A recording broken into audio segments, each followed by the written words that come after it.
Civic model change এই কথাটি বলতে আপনারা কি বোঝেন? অনেকে ভয় পেয়ে গেছে। সিভিক মডেল চেঞ্জ হয়ে যাবে মানে কি সিভিক ভলেন্টিয়ার্সদের চাকরি থাকবে না? সিভিক মডেল চেঞ্জ মানে কি সিভিকদের আর রাখবে না? এটা নিয়ে অনেকের মনে সংশয় রয়েছে। তো দর্শক, আপনারা দেখছেন আপনাদের প্রিয় চ্যানেল নীলকণ্ঠ টুর, সঙ্গে রয়েছে আমি বিনয়। এই চ্যানেলে সাধারণত রাজ্য সরকারের বিভিন্ন প্রকল্প কবে চালু হবে, কবে থেকে পাবে, এবং নতুন নতুন যারা স্থায়ী অস্থায়ী ক্যাজুয়াল কন্ট্রাকচুয়াল চাকরিজীবী রয়েছে তাদের স্যালারি বৃদ্ধি হলো কিনা, নানা রকম আপডেটগুলি তুলে ধরা হয়। দর্শক, আপনারা যদি দেখতে চান নিয়মিত এবং জানতে চান এবং সেই আপডেটগুলির ব্যাপারে যদি আগেই জানতে চান, তাহলে চ্যানেলটি অবশ্যই সাবস্ক্রাইব করে পাশে থাকেন। যারা অনেক দিন ধরে আমার চ্যানেলের সাথে যুক্ত আছে তারা আপডেট পাচ্ছে, এবং আপনারাও যদি যারা নতুন আছেন যদি আপডেটগুলি পেতে চান তাহলে অবশ্যই চ্যানেলটি সাবস্ক্রাইব করে পাশে থাকবেন। তো চলুন, সিভিক মডেল চেঞ্জ বলতে আমরা কি বুঝি এবং সিভিক মডেল চেঞ্জ হলে কি হতে পারে সেই ব্যাপারে আজকে বিস্তারিত আলোচনা করব।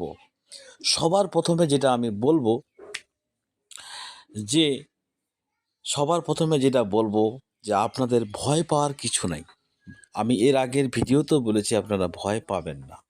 তার কারণ হচ্ছে হিউম্যানিটি বলতে একটা কথা আছে। হিউম্যানিটি বা মানবিকতা বলতে একটা কথা আছে। বর্তমান সরকারের যে নেতা মন্ত্রীগুলা বা বিধায়কগুলো আছে, প্রত্যেকটি অনেকটা করে হাই এডুকেটেড বা হাই প্রোফাইলস লোক আছে, যাদের মধ্যে সংবিধানের নীতিধারাগুলি মাথার মধ্যে আছে, এবং অনেক ট্যালেন্টেড পার্সন আছে।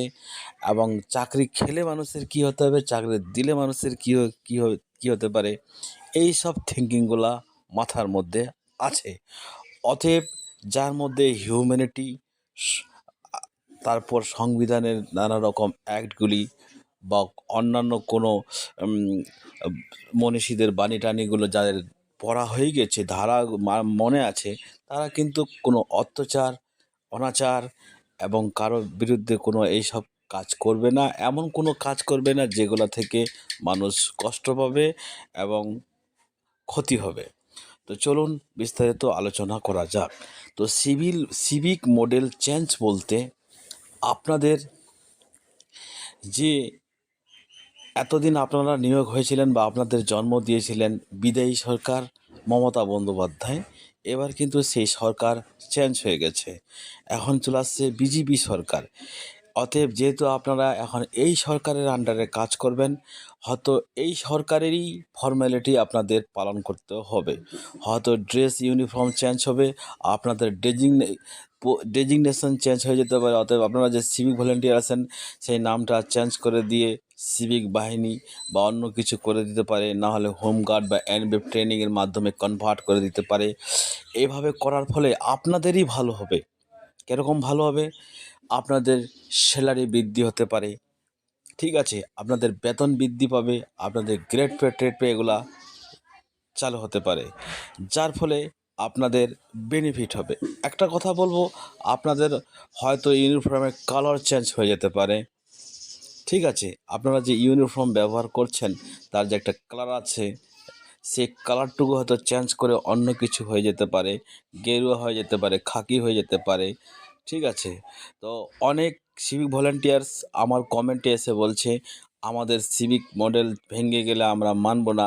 আরে, আমি বলছি তোমাদের সিভিক মডেল ভাঙলে অসুবিধা কোথায়? তোমাদের মডেল ভাঙবে, তোমাদের সিভিককে ভাঙবে না, ঠিক আছে। একটা কথা বুঝতে লাগে, জিনিসগুলা ভাঙ্গে ভাঙ্গে বুঝতে লাগে, যার জন্য অনেক ছোট গল্প, উপন্যাস, নানা রকম সমার্থক শব্দ এগুলো শিখে রাখতে হয়, ঠিক আছে। তো অতএব ভালো কিছু জানতে হলে, ভালো কিছু শিখতে হলে এবং নতুন সরকারের নতুন নতুন চমক দেখতে হলে বা শুনতে হলে অবশ্যই চ্যানেলটি সাবস্ক্রাইব করে পাশে থাকবেন। আমি এরপরে আবার একটি কন্টেন্ট ক্রিয়েট করব, তার কারণ আছে আগামী সোমবারে আবার একটা ক্যাবিনেট মিটিং আছে। সেই ক্যাবিনেট মিটিংয়ে কি বলবে এবং কি সুবিধাগুলি প্রদান করবে, এবং সেগুলোই আমি আবার ভিডিওতে তুলে ধরবো। আপনারা যদি জানতে চান তাহলে চ্যানেলটি সাবস্ক্রাইব করে পাশে থাকবেন। ধন্যবাদ এতক্ষণ শোনার জন্য।